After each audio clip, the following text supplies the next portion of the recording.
Grandpa, Mom and Dad say they're going to take all your money after this party. These words echoed in my mind. I froze, trying to process what I had just heard. Everything around me continued, people laughing, chatting, but I couldn't hear a word. I couldn't grasp what my granddaughter, Lily, had just said. My own family, my children, they're planning to take everything I've worked for all my life. I looked at Lily, but she had already returned to her games, unaware that her words had changed everything for me.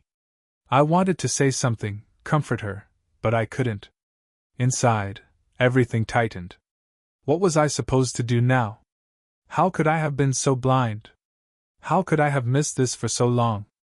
I couldn't just get up and leave, but I couldn't sit there any longer with these thoughts spinning in my head. My mind was full of questions, and I couldn't find the answers. My heart was racing, and my thoughts were a tangled mess. I decided I couldn't stay in the dark any longer. I smiled at Lily, pulled her close as I always did, and quietly said, "Don't worry, sweetie, everything will be fine." But it was a lie. I didn't know if everything would be fine, and I didn't even know what to do next. The party went on. People laughed, danced, chatted, but I couldn't ignore it. I was there, surrounded by everyone, but my mind was far away, consumed by one thought. How could this be? Why are they doing this? Why did my own children decide I was nothing more than a source of money in their lives? How had I ended up in this position? I started thinking back to all the years when I had helped Jack with money, when I'd helped him pay off debts, when I'd freely given money for Emma's education. I had always thought that supporting my family was a normal duty of a father and grandfather. But if that's the case, then why was I at the center of this betrayal? I glanced at Jack, who was standing with friends, laughing. His eyes avoided mine, and I realized something was wrong. This wasn't the confident man I knew. Something had changed. He probably didn't even realize that I had figured it all out. At first, I thought it was all in my head, that I had imagined some problem. But when Lily said it, everything fell into place. She couldn't have made that up. She simply said what she had overheard. It was the truth. And the truth was terrifying. I kept watching everyone, but now every movement seemed suspicious. Emma, sitting across the room, was talking to a neighbor, and her smile seemed forced. She had always been so kind and caring, but something about her demeanor had changed. I started noticing how often she and Jack exchanged odd glances that had gone unnoticed before. I felt a growing sense of unease. Why were they hiding something from me? Why weren't they being upfront? I had always been there. For years I had supported them, gave them money, solved their problems, and now they wanted to take everything from me. And there I was, sitting among my family, watching this celebration, but all I could think about was one question. Why? These thoughts wouldn't let me go. I was shocked, but I tried to stay calm on the outside. I couldn't let them see that I knew. What was I supposed to do now? I didn't know. I didn't know how to deal with this horrible realization. I looked at Lily again, and she was talking to her friends, still happy, unaware that her words had struck me so deeply. It was like my entire life had changed in an instant. I knew I couldn't just sit idly by anymore. But what was I supposed to do? How could I stop them? I wasn't ready to just become a victim. I didn't know what would come next. But I knew one thing for sure. I had to find out the truth. No matter how frightening it might be, I had to understand what was really going on. I couldn't just let this go. The party continued, but for me, everything had changed. Everything happening around me turned into background noise. My life, my relationships with my family, everything was at stake. And I knew it was time to make a decision. Time to take action. But how? The phone call came the next day. The familiar ringtone echoed through the quiet of my home. I picked up the phone with steady hands, but my heart was already starting to race. The voice on the other end was Jack's, calm but with a strange edge to it. "Hey, Dad," Jack said. "We need to talk. Can you come over for dinner? There's something important we need to discuss." I listened closely, trying to catch any hint in his tone. There was something off about it, too rehearsed, too careful. I could hear the underlying tension, but I decided not to confront it right away. I knew the only way to understand what was really going on was to go there, hear them out, and see what they were truly after. "All right, I'll be there," I said, trying to sound casual. "What time?" 7 o'clock. "It's important," Jack replied, and I almost heard him hesitate before the line went quiet. The call ended, but the unease that had started to settle in my stomach didn't go away. I knew the dinner was a trap. But what kind of trap? And who stood to benefit from it? My own son? That thought gnawed at me. I had to go, had to see it for myself. Later that evening, as I sat alone in my study, my mind began to drift to the past. I thought about all the years I'd spent supporting Jack and Emma, how I'd given them money when they needed it, helped pay off their debts, how I truly believed I was helping them for their own good. I had always seen myself as the pillar of the family, the one who held everything together. I never questioned my role, never thought that the love and trust one gave so freely might be used against me. But now, as I looked back, those memories began to twist. The good intentions, the sacrifices, the love, everything seemed clouded by doubt. What if they had never really appreciated me? What if they'd been using me all along? What if they were playing me for a fool? The thought filled me with dread. I had done everything for them. And yet, it seemed now that they were planning to take everything from me. Could I have been so blind? Was my generosity really being used as a weapon against me? As the evening wore on, I knew I had to keep my wits about me. I couldn't afford to make any rash decisions. I had to go to that dinner, listen, observe, and most importantly, remain calm. I couldn't let my emotions get the better of me. I needed to understand what was happening, what they were planning, and how I could protect myself. I stood up, walked over to the window, and looked out at the dimming sky. My reflection in the glass seemed distant, as if the man staring back at me was a stranger. This wasn't just about money anymore, it was about control, trust, and betrayal. And I couldn't let them take away what I had worked so hard to build. I had to protect what was mine, and that meant learning the truth, no matter how painful it might be. With one last glance at the clock, I knew it was time. I would go to dinner, but I would go as a man who had already made up his mind. I wasn't going to be manipulated again. I wasn't going to let my family tear me apart. I arrived at their house for dinner at 7 o'clock, as promised. The air felt heavy, thick with an unseen tension that I couldn't ignore. It wasn't the warmth of the home that I usually felt when visiting them. This time, everything felt a little off. As I stepped inside, I was greeted by Emma with her usual smile, but there was a tension behind it that I couldn't quite place. "Come in, Robert," she said, her tone too sweet, too rehearsed. "Dinner is ready. We've been waiting for you." I nodded, trying to shake the unease creeping up my spine. I knew something wasn't right, but I couldn't put my finger on it yet. Jack was waiting for me at the table, and his greeting was no different from what I'd come to expect, a warm, almost too cheerful smile. But his eyes were guarded, avoiding mine as if he was bracing for something. "Hey, Dad. Good to see you," Jack said, standing up to give me a quick hug. "Good to see you too, Jack," I replied, keeping my voice steady, but inside, I was already trying to read between the lines. We sat down at the table, and for the first few moments, we exchanged pleasantries about the food, the weather, and other trivial matters. But I couldn't shake the feeling that something was looming, something they were both waiting for me to bring up. The moment came after the main course when Jack leaned forward, clearing his throat in a way that suggested he was about to speak with intent. "Dad," he started, his voice taking on a more serious tone. "We've been talking, and we think it's time we help you with your finances. You've been managing everything on your own for so long, and with your health, we just want to make sure everything is taken care of." I felt my heart sink slightly, and a wave of suspicion washed over me. I knew exactly where this was headed. "What do you mean?" I asked, trying to keep my voice calm, my face neutral. Jack and Emma exchanged a glance before Jack pushed a small stack of papers toward me. We think it would be easier for you if we handle things for you. We've already discussed it with a lawyer. All you need to do is sign these documents, and it will make everything much smoother for you. You won't have to worry about your finances or medical decisions anymore. I stared at the papers, the words on them already beginning to form a clear picture in my mind. They were giving me no choice. They were not offering help. They were trying to control everything, my assets, my life. The very things I'd spent my whole life building. I picked up the documents, scanning through them quickly. They weren't just about taking over financial matters. They were about taking control of my health decisions too.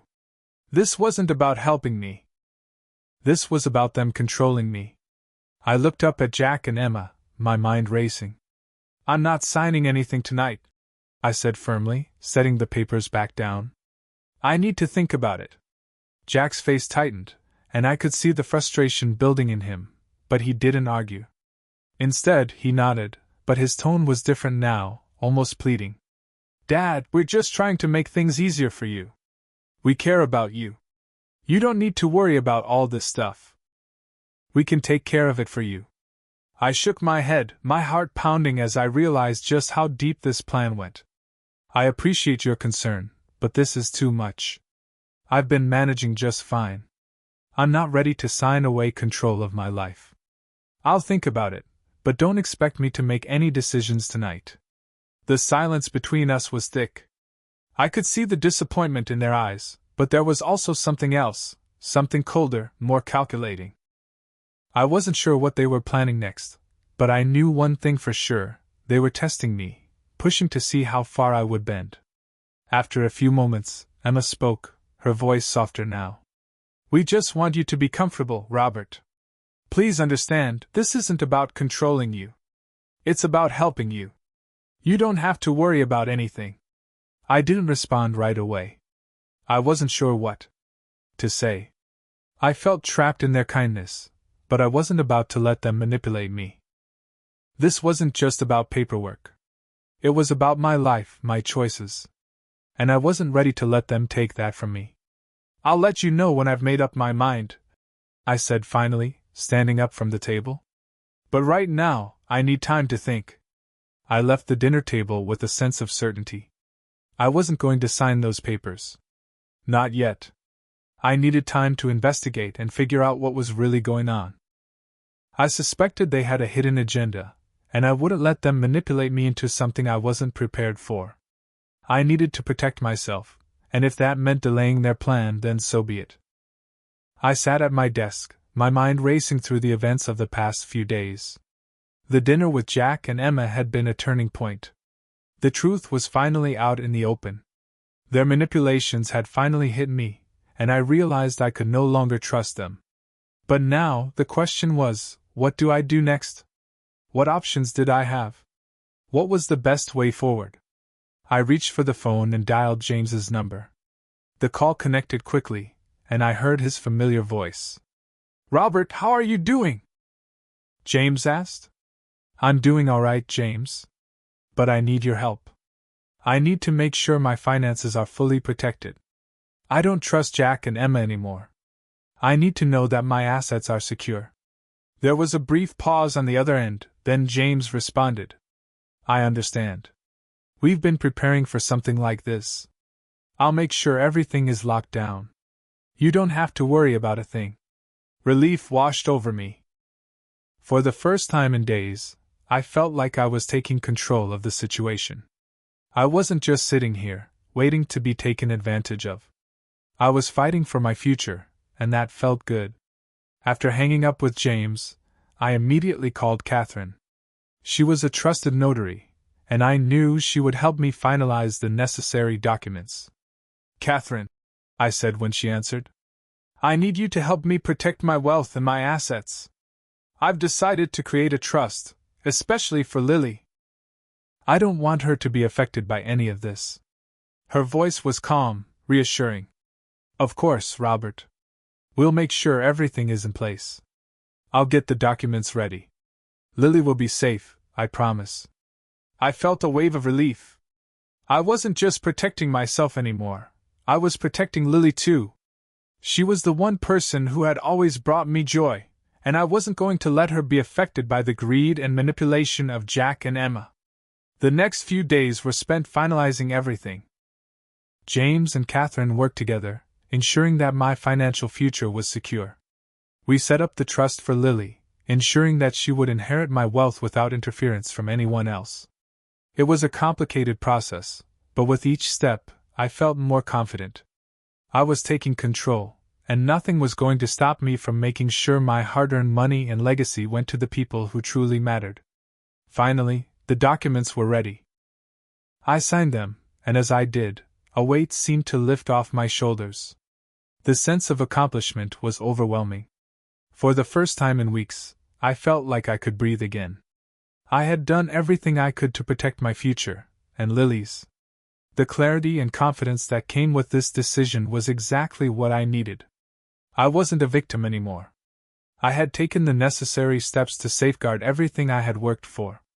As I looked over the signed papers, I knew I had done the right thing. It was time to move forward and reclaim my life. I walked into their house again, this time with no hesitation. I had thought about this moment for days, replaying the conversation in my head over and over again. I had known something was off for a while, but now I had all the answers. Jack and Emma had been playing me for far too long, and I wasn't going to stand for it anymore. It was time to confront them, to expose their lies and manipulations, and to put an end to it once and for all. When Jack opened the door, I could see the surprise on his face. He didn't expect me to show up with such resolve, and I wasn't going to hide it. His smile faded, but he still stepped aside, letting me in. The house was the same as always, comfortable and warm, but the tension in the air was palpable. Emma was sitting on the couch, pretending to read something, but I could tell she was just as nervous as Jack. They both knew this moment was coming. "Hey, Dad," Jack greeted me, trying to sound casual, but I could hear the unease in his voice. I didn't respond with the usual pleasantries.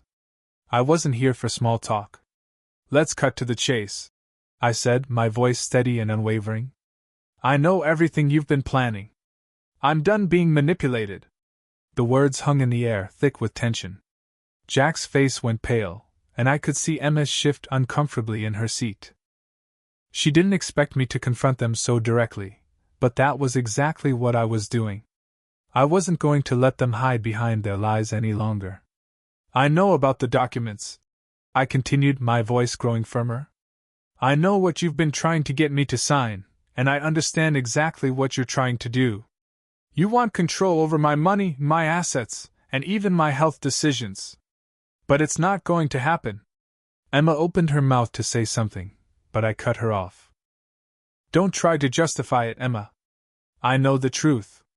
I've been nothing but good to both of you. I've supported you, helped you out when you needed it, and trusted you with everything. And this is how you repay me?" I could see the guilt in their eyes, but it wasn't enough. The damage had already been done, and now it was time for me to take back control. I wasn't going to be their pawn anymore. "I won't sign those papers," I said firmly, looking them both in the eye. "And I won't allow you to manipulate me into giving you access to my wealth. You don't get to control me anymore." Jack opened his mouth to protest, but I held up a hand, silencing him. "I've already taken the necessary steps to protect myself," I said, pulling out the legal documents Catherine and James had helped me prepare. I placed them on the table in front of them. "These are the real documents, the ones that protect my assets and ensure you won't have any control over them. You can't touch my money, my property, or anything else. It's all secured." They stared at the documents, unable to comprehend what had just happened. They had thought I was too naive, too trusting to see through their plans. But now it was clear, I was done being their victim. I had taken the necessary steps to safeguard everything I had worked for, and they couldn't do a thing about it. Jack tried to argue, but his voice was shaky now, full of frustration and disbelief. "Dad, this isn't fair. We've always been there for you. Why are you doing this?" I met his gaze, unwavering. "You've never been there for me. Not like you claim. You've used me, Jack, and I won't stand for it any longer. You don't get to manipulate me into doing what you want. I'm not your puppet." Emma's face flushed with anger, and she stood up abruptly. "You don't understand, Robert. We're your family. We've only been trying to help you." "Help me?" I repeated, shaking my head. "No. You've been trying to take everything from me, and now I'm putting an end to it." There was a long silence, thick with tension. Jack and Emma sat there, stunned, unable to process what had just happened. They had expected me to be weak, to give in to their pressure, but I wasn't that man anymore. I had taken control, and I wasn't going to let them tear me apart. "I'm cutting you off, Jack. You and Emma will have no further access to my money," I said, my voice final. "You've crossed the line, and now you'll have to deal with the consequences. This is my life, and I'm taking it back." I stood up, ready to leave, but before I did, I looked at them one last time. Their faces were a mixture of shock, anger, and disbelief, but none of that mattered anymore. I had done what I needed to do. I had made sure my future, and Lily's, was protected. Without another word, I turned and walked out the door. The weight I had been carrying for so long finally began to lift as I stepped into the fresh air outside. I was free. Free from their manipulation. Free to live my life on my terms. And for the first time in a long while, I felt at peace. The days that followed were heavy with the weight of the decisions I had made. There was a sense of finality in everything now. Jack and Emma were no longer a part of my life in the way they once had been, and as much as I tried to block out the pain, I couldn't escape it. Every time I closed my eyes, I saw their faces, the anger, the disbelief, the frustration. It wasn't easy, but it was necessary. I had made sure that Lily, my granddaughter, would never have to experience the same manipulations and betrayals that I had. That was the one thing I could still protect. After everything that had happened, she was my only hope, my only light in all this darkness. And I wasn't going to let anyone steal her future. I reached out to Catherine and James once more, making sure everything was in place for Lily's trust. I wanted to ensure that no matter what happened, no matter how things unfolded with Jack and Emma, she would always be safe. This trust would secure her future, financially and otherwise. It was the only way to guarantee she wouldn't be caught in the web of manipulation her parents had spun. Catherine handled the legalities, while James made sure the financial assets were allocated and protected. The trust was set up to ensure that Lily would inherit what I had built, without interference from anyone else. I signed the papers with a sense of peace I hadn't felt in weeks. There was still pain, but knowing that Lily was safe, that she would be protected from all of this, it made everything worth it. She was the future, and I would give her everything I could. Later that day, Jack called me. I didn't want to answer. Part of me wanted to ignore the call, but I knew I had to hear him out. I knew that, no matter what, I couldn't avoid the fallout forever. The phone rang, and I picked it up, my hand trembling slightly. "Dad?" Jack's voice came through the line, a mix of guilt and frustration. I need to talk to you." I didn't speak right away, but I could hear the desperation in his voice. "I know," I said quietly. "What is it?" "I'm sorry," he said, the words coming out quickly, like he was afraid they might not be heard. "I'm sorry for everything. For all the lies, for everything that's happened. I don't know what I was thinking. I've been a terrible son." I paused, taking in his words. Part of me wanted to believe him. Part of me wanted to say, "It's okay, Jack. We'll work through this." But I knew better. I couldn't just sweep it all under the rug and pretend like everything was fine. The trust had been broken, and I couldn't fix that. Not this time. "You can't just apologize and expect everything to go back to normal, Jack," I said, my voice low but firm. "What you and Emma tried to do, what you were planning, it's unforgivable. You don't get to control me anymore. You don't get to use me for your own benefit." There was silence on the other end of the line, and I could hear Jack breathing heavily. "I know, Dad. I know. And I understand if you can't forgive me. But I just I needed to say it. I needed to apologize. I sighed, the weight of it all sinking in. You don't get to apologize and think that makes everything okay. I've made my decisions, Jack. And I'm done being manipulated. You need to understand that. I do, he replied, his voice quieter now. I do understand. And I'm sorry. I've messed everything up. I hung up the phone, my hand still resting on the receiver as I tried to process the conversation. The apology had been what I expected, genuine, but hollow. I could tell he meant it in his own way, but it wasn't enough. Not anymore. I had to protect myself, and I had to protect Lily. That was all that mattered now. As I sat back in my chair, I thought about the future. My future. Lily's future. I knew the path ahead wouldn't be easy. There would be more battles, more tough decisions, but I had done what I had to do. I had taken control of my life, and I had secured Lily's future. There would be no more betrayal, no more manipulation. And though it hurt, though it cut deeper than I could have imagined, I knew it was the right thing. Looking at the signed documents, I felt a sense of closure, a sense of peace that had eluded me for so long. I had protected Lily from the same fate that almost destroyed me. And that gave me strength. I wasn't just protecting her money, I was protecting her future. I was giving her the chance to grow up without the burden of manipulation hanging over her head. I had done the right thing, no matter how painful it was. I had severed ties with Jack and Emma, but I had done it to protect what truly mattered. It wasn't just about money, it was about the people I cared about, and ensuring that they were never hurt again. I stood up from my desk, a sense of finality settling in. It was time to move forward. I had made my peace, and now I was ready for whatever came next. Because in the end, I had done the only thing I could, I protected Lily. And that was enough.